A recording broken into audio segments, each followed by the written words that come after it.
बताया ना Kangen water machine में 7 प्रकार के पानी निकलते हैं अलग अलग, सभी को पता है? ठीक है।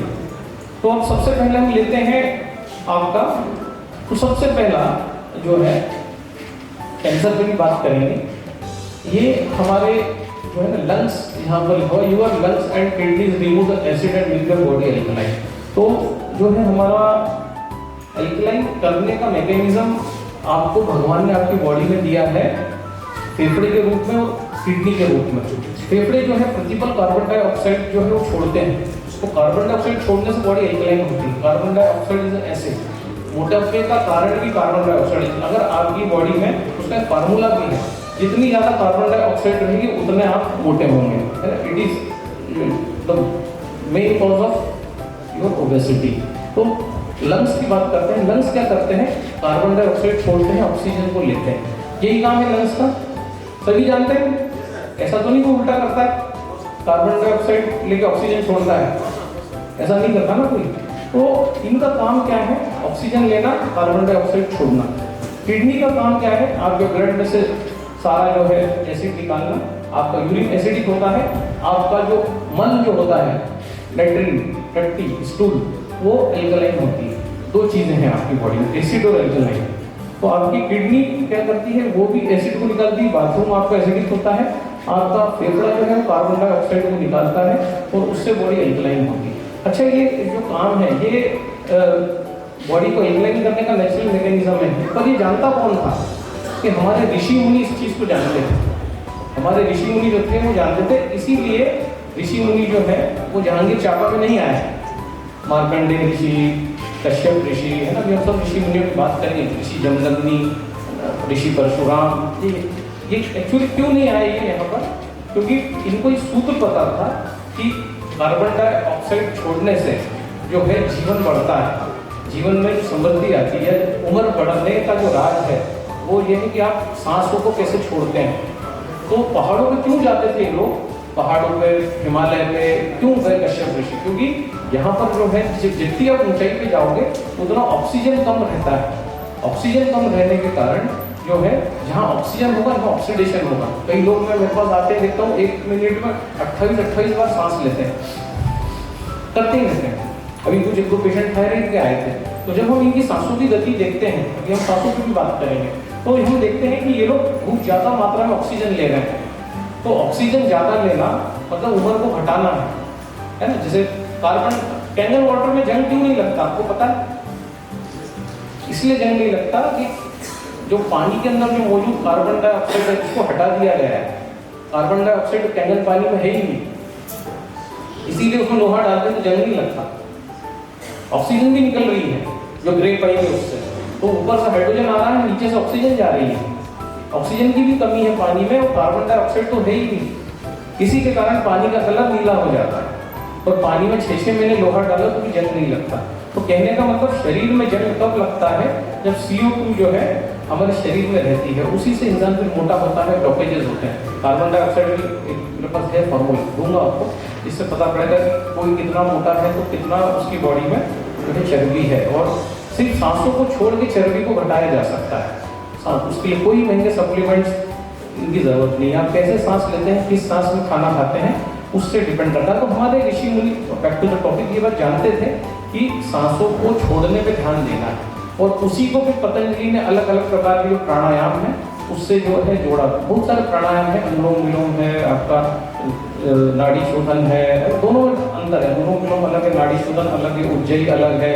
कपालभाति प्राणायाम नहीं है, वो षट कर्मों में से एक है। लेकिन बाकी जितने भी प्राणायाम है आपके लिए, ये पूरा बेसिक है कि आप उम्र को कैसे बढ़ाएं।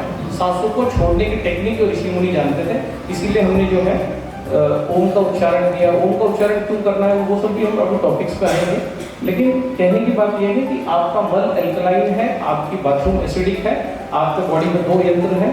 और दोनों यंत्र कौन से हैं? एक तो फेफड़े, जो भी 2 दिए गए हैं, किडनी वो भी 2 दी गई है, नाक उसमें भी 2 नथुने हैं। सभी जानवरों को, सांप, बिच्छू, गेंडे, सभी को 2 नथुने हैं। क्योंकि किस नाक से हम सांस लेते हैं और उस समय कौन सा भोजन करते हैं, ये डिसाइड करता है कि आपको आगे जाके थायराइड होगा, कैंसर होगा, क्या क्या होगा आपको, ये डिसाइड करता है। कितनी कार्बन डाइऑक्साइड आप आप छोड़ पा रहे हैं क्या सांसों को? सांसों को छोड़ने के विज्ञान को ही प्राणायाम कहा गया, मतलब बॉडी को एल्कलाइन करना। आप देखो ऋषि मुनि सिंहस्थ में आते हैं, कंडों की आग जलाते हैं, बीच में बैठ जाते हैं, पूरी बॉडी को भभूत लगा लेते हैं।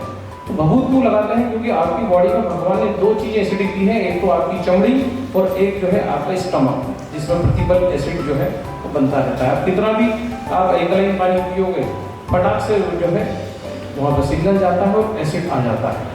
तो वो सिस्टम है भगवान का बनाया हुआ, है ना। इसलिए डॉक्टर आपसे कहते हैं कि अरे पेट में तो एसिड होता है, तो ये पानी क्या करेगा? तो इसका तो ये नहीं कि आप तेजाब पीने लग जाओ क्योंकि पेट में एसिड होता है ना। बाकी सब चीज़ें एल्कलाइन है।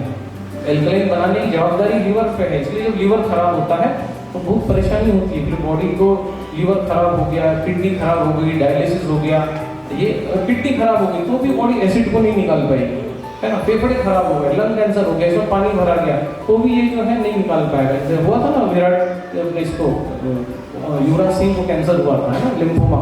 तो ये जो है ये खराब हो गया आपके, तो भी आपकी बॉडी में CO2 नहीं निकल पाएगी। तो जितना CO2 घूमेगी उतना जो है आपकी बॉडी एसिडिक होती चली जाएगी। तो यहाँ कैंगन पानी का मेन रोल आता है कि अगर मेरी बॉडी के ऑर्गन्स ने काम करना बंद कर दिया है, ऋषि मुनि तो पूरी चमड़ी पे भी भभूत लगा लेते हैं क्योंकि भभूत भी एल्कलाइन होती है। गाय का कंडा एल्कलाइन है।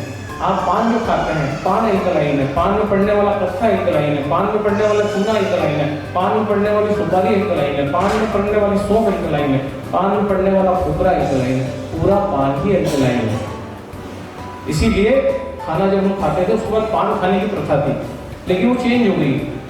कुछ लोग आए वो बोले कि नहीं, जो है बारातियों का स्वागत पान पराग से कीजिए। विवल खाने लगे, माणिचम खाने लगे लोग।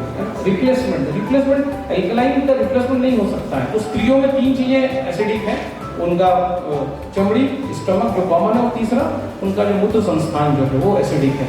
बाकी जेंट्स और महिला और पूरा बॉडी जो है बाय डिजाइन एल्कलाइन है। तो क्या एसिड का कोई रोल ही नहीं है क्या?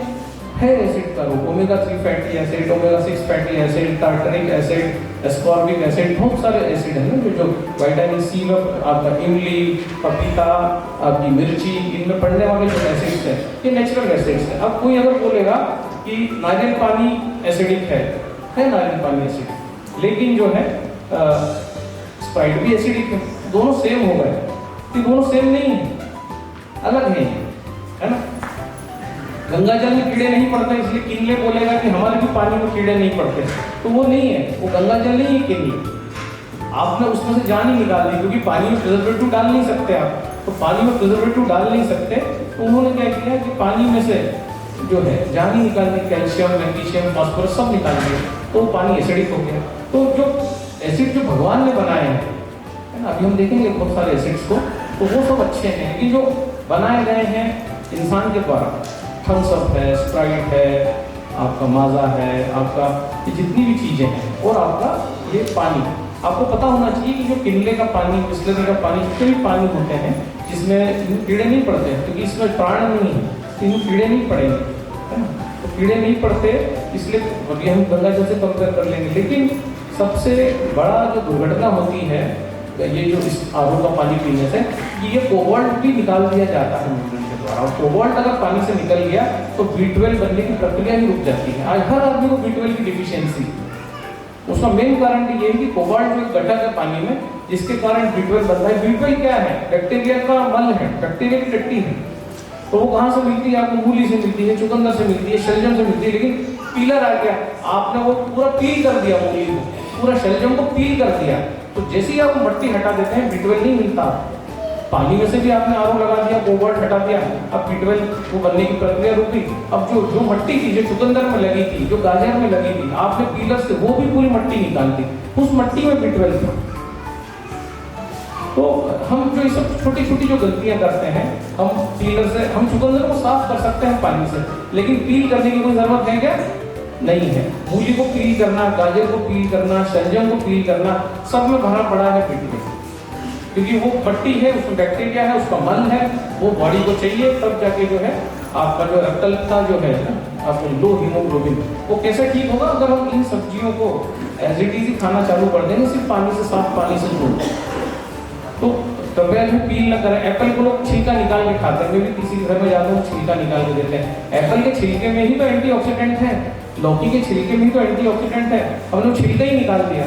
जैसे ही आप एप्पल का छिलका निकालते हो पीला पड़ जाता है, पड़ता है पीला, क्योंकि उसी में जान थी छिलके में, उसी में मेन काम था, हमने वो छिलका ही निकाल दिया। तो ऐसा हमको नहीं करना है। पीलर का उपयोग मतलब घर से फेंक दीजिए, पीलर कोई काम का नहीं है पीलर। अगर आपको विटामिन B12 की डिफिशियंसी, अगर आप चाहते हैं कि धीरे धीरे वो मैनेज हो जाए, जैसे ही आप पीलर को फेंकेंगे घर से, ऑटोमेटिकली जो है B12 आपको मिलने लगेगा, नेचुरली मिलने लगेगा। थोड़ा सा आगे बढ़ते हैं। अब सूरज और चांद दोनों की ताकत कैंगन वाटर में सन 80% हाइड्रोजन 20% हीलियम है। तो सूरज की ताकत कैसे आ रही है? जब आयनाइजेशन प्रक्रिया हो रही है, आपको पता है कि ये आयनाइजेशन कोई अननेचुरल प्रोसेस नहीं। जब भी बिजली कड़कती है, टकराती है, दो बादल टकराते हैं, बिजली कड़कती है, उसका बिजली गिरती कहाँ? नदी में, झील में, तालाब में। तो ये जो गिरती है बिजली तालाब में, इससे जो है पानी नेचुरली आयनाइज हो जाता है। तो ये पानी जब चलता है, कहाँ चलता है? जब ये बहता हुआ जाता है झाड़ों में इधर उधर, तब ये जो पानी है, इस पानी को जो है इससे सृजन होता है, तो वो पूरा हरा हरा हरियाली हो जाती है। पहाड़ों में हरियाली, खेतों में हरियाली, हर जगह। आप कितना भी जो है बोरिंग का पानी निकाल के खेत को दे दो, लेकिन बरसात का जो पानी होता है, आपको पता है बरसात का पानी एसिडिक होता है, क्योंकि मट्टी अल्कलाइन है, तो उसको एसिडिक पानी देना पड़ता है। अब कोई बोलेगा कि मैं तो बरसात का पानी इकट्ठा करके पीऊंगा, क्योंकि वो नेचुरल है, वो पानी मट्टी के लिए है। पत्तियां कभी भी ऐसा पानी नहीं पीती दोस्तों। पत्तियां हमेशा जो जड़ों से पानी लेती हैं, तो पानी को H और OH माइनस, H को फेंक देती है, OH को लेती है। एल्कलाइन पानी पत्तियां पीती है, इसीलिए झाड़ सालों साल जिंदा रहता है।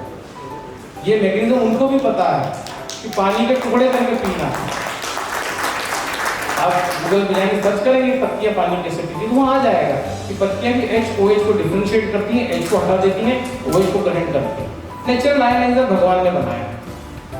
यहाँ से अमेरिका के पास एक देश है वेनेजुला। वेनेजुला में 365 दिन बिजली गिरती है, और उस झील का नाम है मेराकाइबो। मेराकाइबो लेक में वहाँ 364 दिन बरसात होती है, बिजली कड़कती है। और ये जो बिजली कड़कती है, ये जो झील में गिरती है, पूरी झील का पानी आयनाइज हो जाता है। और ये आयनाइज पानी पूरा वेनेजुला पीता है। जब भी मिस वर्ल्ड, मिस यूनिवर्स का कॉम्पिटिशन होता है, आप देखो वहीं की लड़कियां टॉप 2-3 में आती है। कभी देखना, वेनेजुला की लड़कियां हमेशा टॉप 1, टॉप 2, टॉप 3 में आती है। वहाँ कुछ नहीं है कैंसर। वेनेजुला में देखेंगे कैंसर है क्या, डायबिटीज, इवन जापान में नहीं है। हम देखते हैं डायबिटीज नहीं है, अर्थराइटिस नहीं है, लकवा नहीं है ही नहीं ये सब चीजें जापान में, क्योंकि वो दिन भर ग्रीन टी पीते हैं, एंटीऑक्सीडेंट। तो अब यहाँ हमें तो नहीं मिल रहा है एंटीऑक्सीडेंट, हमें यहाँ तो पोहे मिल रहे हैं, सावरिया चाट सेंटर का वो चाट मिल रही है, उसके बाद माणिकचंद गुटखा मिल रहा है, न जाने क्या क्या हमें मिल रहा है। फ्राइड फूड है ना, हमने तो देखा नहीं जापान लोग खाते, वो फ्राइड फूड नहीं खाते। वो तो नॉनवेज भी कच्चा खाते हैं, क्योंकि जो है नॉनवेज वो पकाओगे तो बहुत देर से पचेगा, अगर कच्चा खाओगे तो जल्दी पचेगा। पर आप खा सकते होंगे, क्योंकि उसमें इतने ज़्यादा पैरासाइट्स हैं, न जाने क्या क्या है उसके अंदर, हम नहीं खा सकते। क्योंकि उनको बहुत सारी चीज़ें दी गई जिससे वो और जो भी जानवर हो जल्दी बड़ा हुआ है।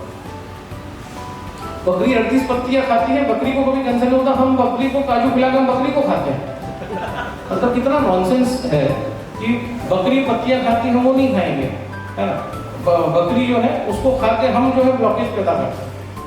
मुर्गा जो खाता है, हम वो नहीं देख रहे वो क्या खा रहा है, हम मुर्गे को खा रहे हैं।